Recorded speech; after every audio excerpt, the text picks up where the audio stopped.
Ok, amigos, estamos de volta com o RVC Revista. Um levantamento aponta que 84% das pessoas envolvidas em acidente de trânsito são homens. Pensou que eram mulheres, mas não, são homens. Veja aí a matéria.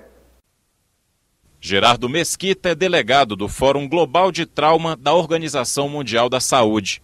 Ele disse aos parlamentares da subcomissão que o trauma deve ser visto como um problema de saúde pública. O trauma, ele não é um acidente, o trauma é uma doença. Dados da Organização Mundial da Saúde, coletados em 2006, mostram que os acidentes de trânsito matam mais de 1 milhão de pessoas por ano, cerca de 36 mil só no Brasil.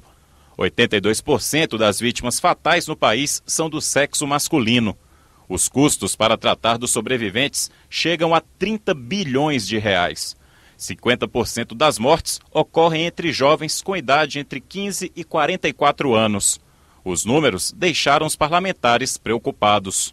O mais grave é que o Brasil tem um índice muito alto de pessoas que não são reabilitadas ao trabalho, ao contrário de países desenvolvidos, onde o índice de reabilitação é de 35%. No Brasil, o nosso índice é 55%, ou seja, 55% daquelas pessoas não conseguem se reabilitar para uma atividade economicamente ativa. Gerardo explicou que muitos acidentes são causados pelo consumo excessivo de álcool. 2,5 doses de uísque dobram o risco de acidente. Para o motociclista, o limite deve ser ainda mais restrito. Qualquer ingestão aumenta consideravelmente a possibilidade de colisão. A mistura entre drogas e bebidas pode provocar situações ainda piores, como as exibidas durante a audiência. Quem no dia a dia encontra riscos andando pelas estradas ou pelo centro das cidades, muitas vezes seu carro batido, quando você vai examinar, é alguém que está alcoolizado. Os participantes da audiência pública chegaram a uma conclusão. Para combater os excessos do consumo de álcool e drogas que acabam provocando acidentes de trânsito, é necessário investir em educação e também em campanhas preventivas.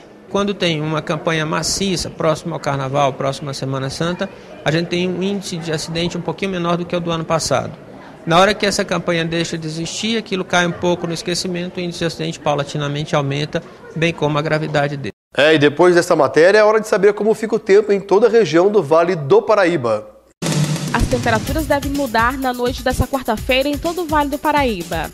Na quinta-feira, o dia será nublado com possibilidade de chuvas no litoral norte. Em Caraguá e Ubatuba, máxima de 28 e mínima de 14 graus. Já na Serra do Mar, a mínima registrada vai ser de 15. No Vale do Paraíba, em São José dos Campos, Caçapava e Taubaté, máxima de 27 e mínima de 15 graus. Em Pindamonhangaba, o sol deve aparecer entre nuvens nesta quinta-feira, máxima de 27 e mínima de 13. E fechando a previsão do tempo, em Guaratinguetá e Aparecida, temperaturas com variação de nebulosidade, máxima de 28 e mínima de 13 graus. Eu tenho aqui outra informação. Funcionários transferidos para o exterior devem exigir de suas empresas seus benefícios. Confira a matéria. A legislação atual não estabelece em detalhes as vantagens que o trabalhador deve receber quando é transferido para o exterior por uma empresa brasileira. Muitas vezes é preciso recorrer à justiça para conseguir benefícios como um adicional de salário ou ressarcimento de despesas. O projeto aprovado na Comissão de Relações Exteriores cria parâmetros para a transferência. O trabalhador deve receber um adicional de, no mínimo, 25% do salário. A empresa é obrigada a garantir serviços gratuitos de assistência médica ou seguro-saúde. Quando voltar ao Brasil, o funcionário terá direito a todos os aumentos salariais recebidos pela categoria profissional a que pertence. Esse projeto visa estabelecer um percentual de acréscimo no seu salário, porque lá ele vai trabalhar com um custo de vida em alguns países muito mais alto do que ele trabalhava aqui, e logo o salário deles seria insuficiente para se manter lá e ainda passar dinheiro para os seus familiares quando ficam aqui no Brasil. Se o profissional permanecer no exterior por um período de até 6 meses, ele não tem direito aos benefícios da transferência. Mas para esses casos, o projeto também trouxe uma novidade. A empresa fica obrigada a pagar diárias ou cobrir todas as despesas com moradia, transporte e alimentação enquanto o funcionário estiver fora do país. Para um trabalhador brasileiro deixar o seu país, deixar a sua família e trabalhar no exterior é sempre uma dificuldade maior. Então, nada mais é justo que uma compensação salarial para esse trabalhador. O fundamental da proposta é que garante a atividade desse brasileiro em outro país e o reconhecimento dele ter recuperado os seus ganhos salariais quando voltar ao Brasil. É um texto avançadíssimo, aperfeiçoa nossa legislação trabalhista. O presidente da Associação dos Advogados Trabalhistas do Distrito Federal afirma que, em alguns casos, os trabalhadores têm recebido benefícios maiores que os previstos no projeto. Segundo ele, muitos juízes determinam o pagamento dos aumentos de salário da categoria quando os profissionais ainda estão no exterior. Mas o advogado acha que o projeto traz muitos avanços. O principal deles é a fixação do piso de 25% para o adicional dos trabalhadores transferidos. O projeto de lei ganha muito, avança muito nesse ponto, porque ele já estabeleceu um débito para o empregador e um crédito para o empregado de 25% do seu salário como adicional de transferência.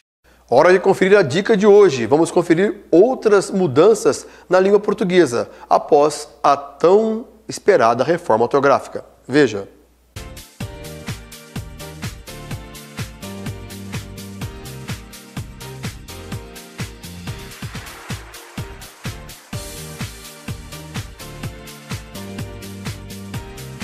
Professora, o que se entende por ortografia? Ortografia é a parte da gramática que trata da escrita correta. E o que é e para que serve a reforma ortográfica? Olha, nós temos 8 países no mundo que falam a língua portuguesa, que têm a língua portuguesa como oficial. Destes 8 países, nós temos aí no mundo 220 milhões de pessoas que falam a língua portuguesa.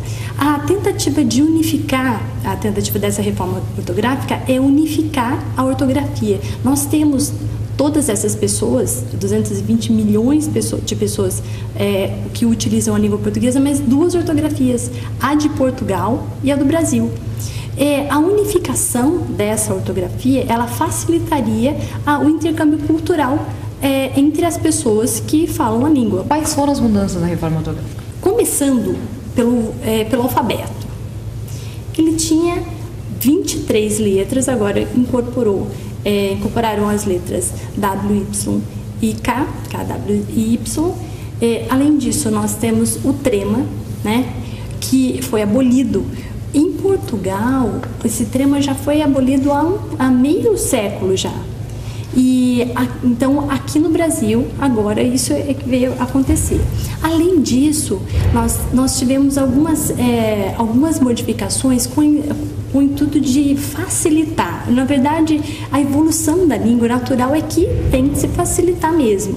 E na língua portuguesa, a maioria das palavras, elas são paroxítonas. O que é isso? São palavras fortes, tônicas, na penúltima sílaba.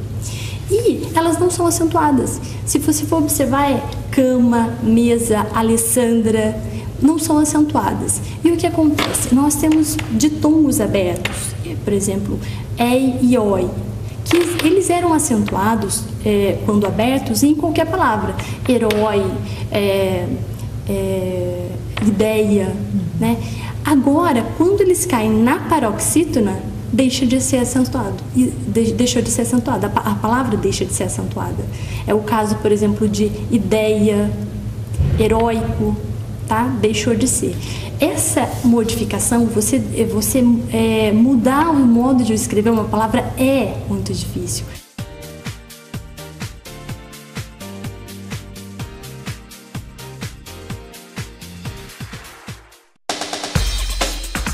Vamos a um breve intervalo e voltamos já.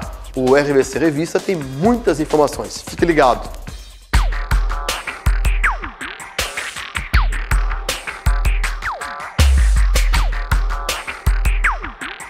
Na RVC Internacional, você acompanha a melhor programação da sua televisão, com música, esporte, jornalismo, informação e a palavra do Senhor. Fique ligado na sua RVC Internacional.